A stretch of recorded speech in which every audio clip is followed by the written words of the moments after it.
আসসালামু আলাইকুম ভিউয়ার্স। আমাদের নার্সারিতে অপরূপ সাজে সেজেছে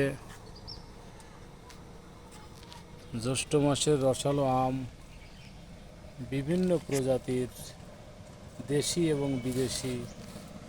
আপনাদের আমি ভিডিও করে দেখাচ্ছি,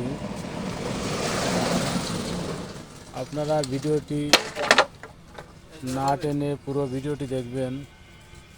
এখানে সকল প্রকার জাতের আম আছে, আপনারা দেখলেই বুঝতে পারবেন।